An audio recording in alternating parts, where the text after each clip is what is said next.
Hello and karibuni tena. I'm your girl McKenna, and remember how we do it. Subscribe, share, comment this amazing episode because of what you guys. You're going to get inspired, entertained. You're going to learn a lot and you're going to have a lot of fun because I have a very charming guy, manze. He's a sweetheart of many. I'm jealous, but Misawa. Yes, you are. Hi. Hi, Chimano. Hi, babe. How are you doing? I'm good. How are you? Good. Unaka vizuri. I love it. Asante. The jacket. Of course, it coat. It's nice. I love it. I love it so much. I also love you. Lakini unaonga look classical. You always kill it. Okay, lakini kitu ni it's hot. I'm sweating. Stop with roast sana. Sawa. Please, I'm already roasting inside. So. Aya, Chimano, so tuambie kwanza majina yako kamili ya M-Pesa kwanza.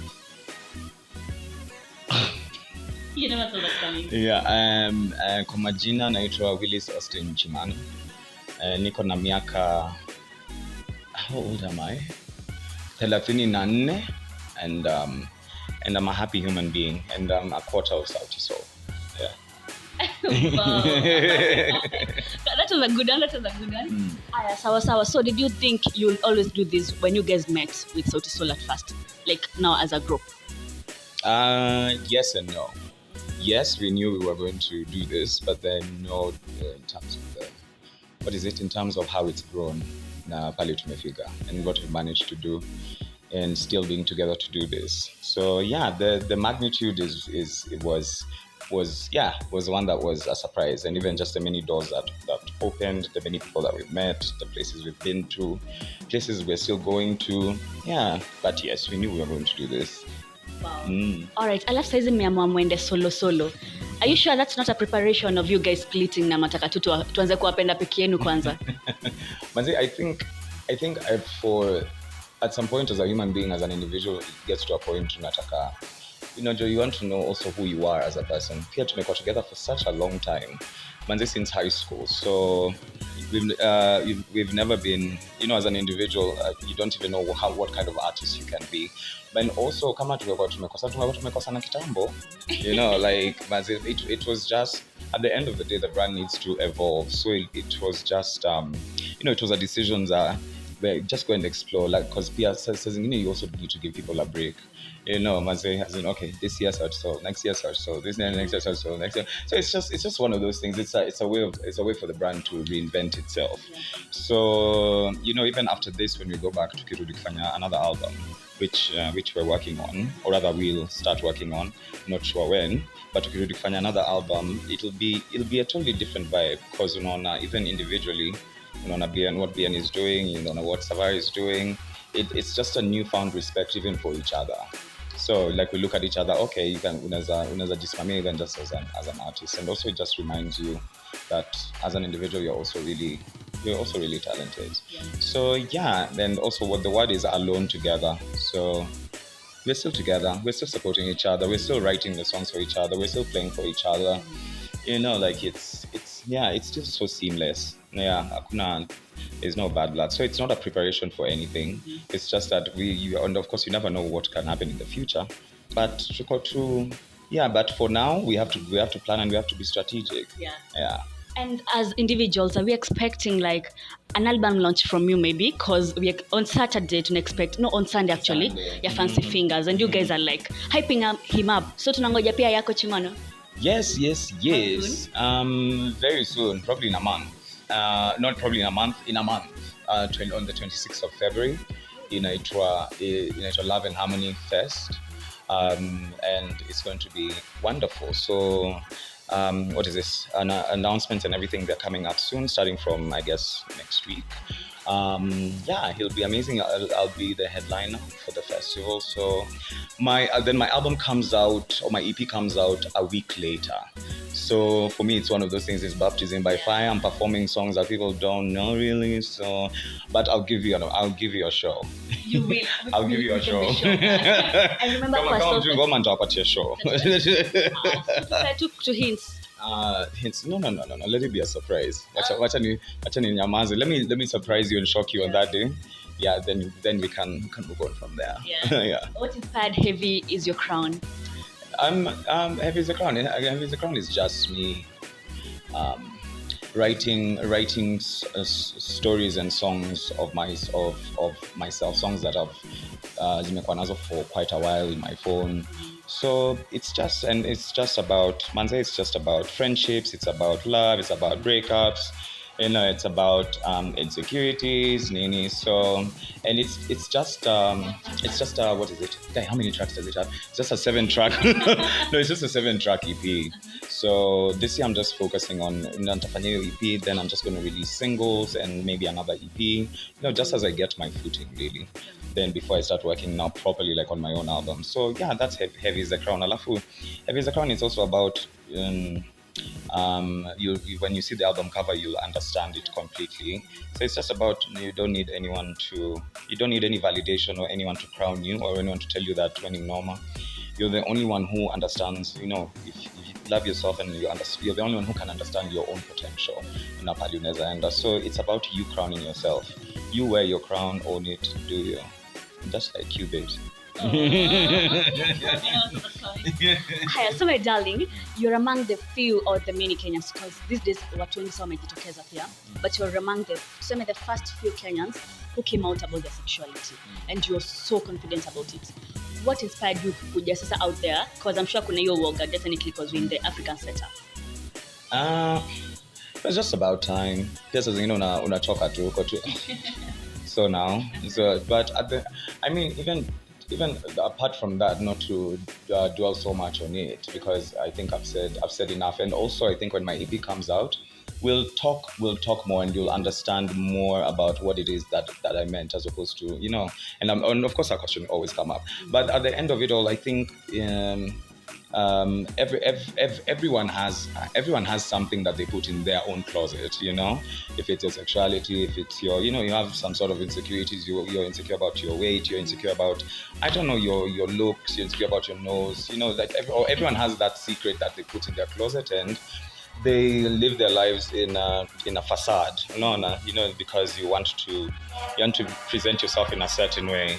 So Manze, at the end of it all, like you live a fuller and happier life when you really just fall in love with yourself and accept who you are. If it's with your sexuality, if it's with if it's with your body, if it's with your if you acknowledging that maybe you have an addiction issue at some point, or rather, like when working on your mental health issues, like it's, and people call them flaws, but then I also just call them it's a stepping stone to realizing what your full power and strength is in embracing who you are and working towards actually opening yourself up, jumping out of the closet. So everybody needs to jump out of the closet in whatever in whatever things that they're hiding, or like they feel they need to get out so that they can live who they need to be, as opposed to seeking validation. And that is what Heavy is the Crown is about as well. You don't need to get validation from everybody. Live your life, be happy. You only have this one life here.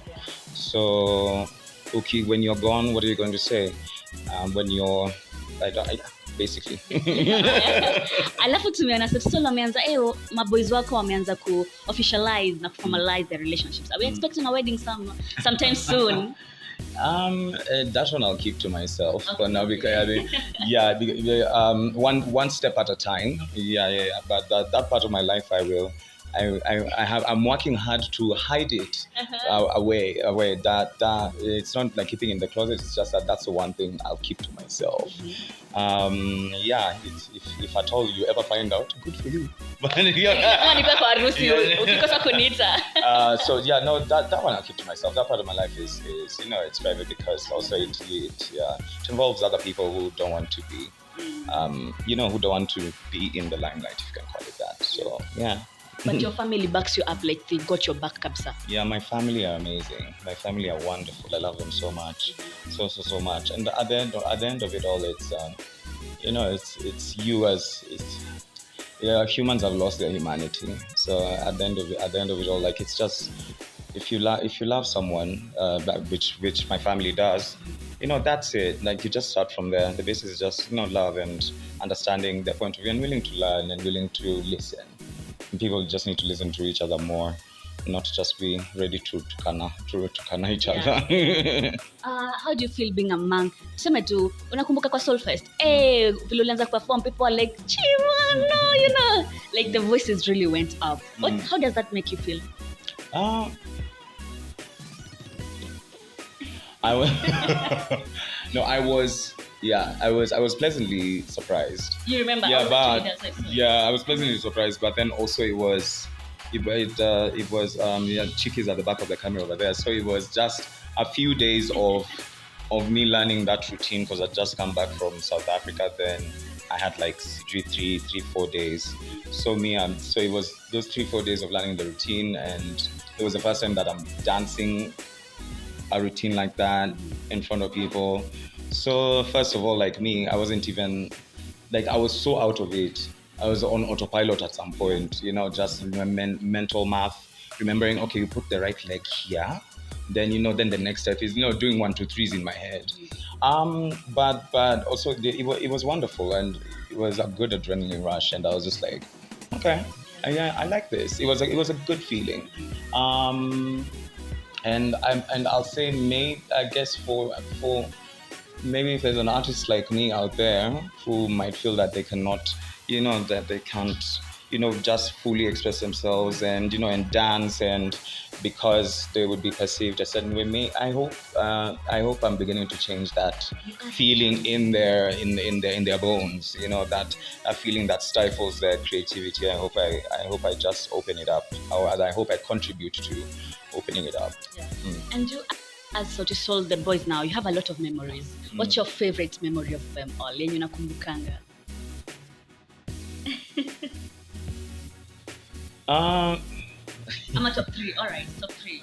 Well, there's a sema top memories ni kumbuka tu vile tulikuwa tumeparara, like when we had nothing, when we like when we when with the money that we used to get then, maybe 10 G's, 20K, yeah, share amongst the 4 of you.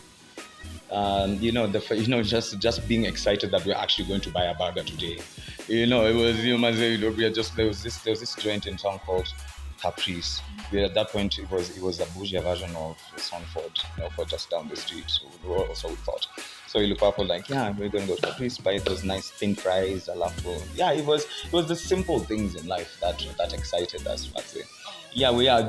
Those were good days. Those are good that so I think holistically today, when I look back after younger, I think of those days and I'm just like, yeah, you're proud of that foundation. It was so humbling and so sweet. Life was so innocent, and adulting wasn't as tricky as it is now. Yeah. Jamani, your lowest moment in your career life. Okay. Lowest moment.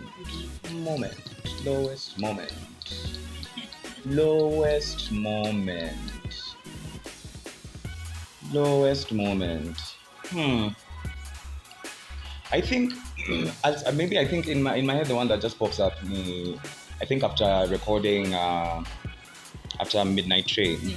Yes. And what the following year was to bring, and what the like what we had planned to do. I mean, when we were recording Midnight Train, that album, like, we gave it so much soul, and then it was just resigned to Universal, and then Miss Madam and Mr. Corona showed up. So then I think that was just like, okay, so now, where do we go from here? It was a very humbling period, and you just and the thing is that it was the whole world, like, it was just the whole world was in a funk. So that was humbling. That was like, okay, when you think that this is actually now going to be your time in a different space, the universe is just like, just chill. Yeah, the universe is like, hold my beer. Not yet. Yeah, you made your plans. That's so cute. So, but yeah, just chill. Yeah. All right, there's no love without hate. So the worst thing mtu ashaikwambia and the worst thing mshaifanyiwa by a random fan, by someone you know.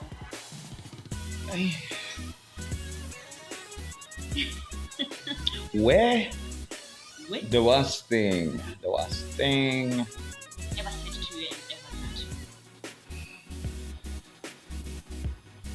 People say really nasty things to me, but I don't know. I say nasty things back too, but Okay. All right. guy, Aki babes. Hey, I will ask the question again. We are one then the nastiest things. The worst. The worst thing. As in ile ile hurt zaidi, you're like, man, I don't deserve this. Ni sawa nimepokea mingi, but this one hit a spot. Ati kwa ni mkianza ama mkiendelea ama saizi. And those things amekufanyia labda you are one-on-one kukanyaga and never said sorry. You know, those small things that really hurt. They do hurt. Ukikanyaga No, that was just an example. Oh. Okay, so I did. I say no. I do get a lot of nasty things. So there's, I mean, and every time I say it, I'm gutted a bit. Yeah. Like you ni hat kidogo, but I really, honestly, I can't think like something that someone has done to me in Paka up until today. Like I'm harboring upon anger. It's very rare. Like I forget or I respond immediately. Yeah, either or. But I don't remember something that I'm just like, okay, who you are Miza. Life is too short to keep that in your heart. okay, the cutest or the weirdest thing a fan has done to mkiwa one-on-one. Ilikuwa cute, but alikuwa bond. No, there was a time my nuts were touched. My God. Paka was just like, girl. like literally, me, I'm just like, yeah, then boom. I just like, Paka, I almost fell. I was just like, so then you're gonna perform. So I was just like, so is this, well, but then you said something cute. Well, it was, okay, not the graduation. It was just how, that it was sweet. Like, Paka, I was given a ring, glasses, nini. I didn't know the exchange was to happen then immediately after. Then I was just like, young Chipaka, I was just like, guy, that was a bit painful. You responded, Sasa nitafanya nini? You know, it's at that time, it's like, do I gonga you the mic? Do I just Rihanna you? Okay, I'm sorry. No, but then at that time I was just like, no, it's all good. Yeah, it's all good. Alright, so tukifunga sasa, Mago has said something sometime back. Akisema, kama when you're LGBT, please tolewa shule usiende boarding. What was your take on that? It's such hogwash because I'm just like, wow, pick on the what is considered, you know, the weak ones or the minority, or like it's just that, you know what, that form of discrimination is so lame, man. Like, so now what was the basis of it all? You know, what is the basis of it all? At the end of the day, a kid or whoever, everybody just needs to be fair. Everybody just needs to be fair to each other. And also, my God, if you're not gay or if you're not queer or whatever, then what do you know about it? You know, what do you know? If you're not, you're not. And if the other person is, they are. So, like, come on, just manze, focus on you, mind your business. You know, like, don't, you know, now you're the one calculating, like, you know, that, you know, just talking about a community that you know nothing about because you have your own preconceived notions. Yeah, someone is and you're not. So don't be affected by it. Just once then also, people just be fair. People need an education anyway. So I don't, and then even the logic with, I didn't get the logic. I was just like, so now, yeah. There's a lot of bad influences that in this country that also should they also go home? I don't know. So the politics that we have, should they also go home?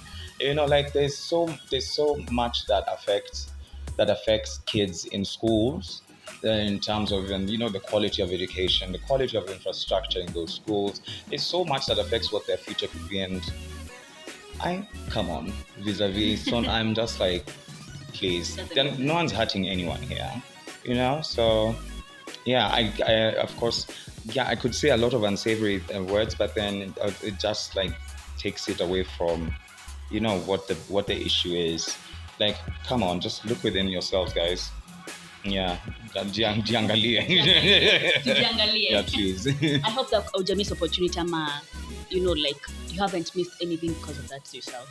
I don't know. If I do, fair enough. Yeah, well and good. Like it's for me, it's about it's about me. Ni mimi. It's I'm my first priority. So if I miss, well, it's all good. Yeah, it's all part of life, and it's whatever. It's what I have to bear. And when it gets to that point, it's like, yeah, then it's not for me.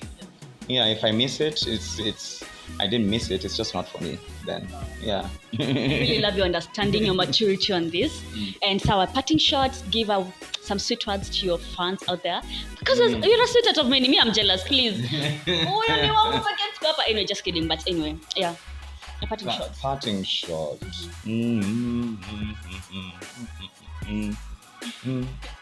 And just guys out yangu watu unasikia vile ni my throat is dry. Mtakuja to 26th of February. Details will come to you. Okay. Come, let me give you a show. What is it? What is it? Just be kind to one another for a change. Also because this year, in an election year, people sometimes forget themselves. Like you totally become a different person, and then you reset and rewind in January next year. Just like, no, that wasn't me. Just be kind to one another, and also remember the internet doesn't forget. When you're there writing, when you're there to connect people, and when you're there settling scores on the internet, like, still, you never know who you're going to be. You'll be blessed and become someone of mana. Those things still pop up, So let's just be, as basic as it may sound and as generic as it is, just be kind to one another and listen. That's all. Imagine. And follow him on all his socials. Yeah, nifuate manze. I don't have followers. Alafu na struggle. Okay. Also, Also, just follow me, please. Help out an African child, please. Unataka kutupea verse hivi za No. It's going to be a surprise. So please kuja ni. But tumesikia mahali. Umesikia wapi? Hujaisikia? Hujaisikia? Ni because hiyo ni ngoma ya Sauti, so nilitoa hiyo nini hapo. Okay. So guys, that's the time we had with you for today with the amazing Chimano. It is I. I'm your girl McKenna. Please subscribe, share, comment, like. Ambia rafiki yako, and the conversation does not end here. Bado kesho tutakuwa nawe hapa. Comment pale down below what you wanted to know about Chimano. Atasoma comments zako, asiposoma nita make sure nimemfikia kwa DM. Sawa.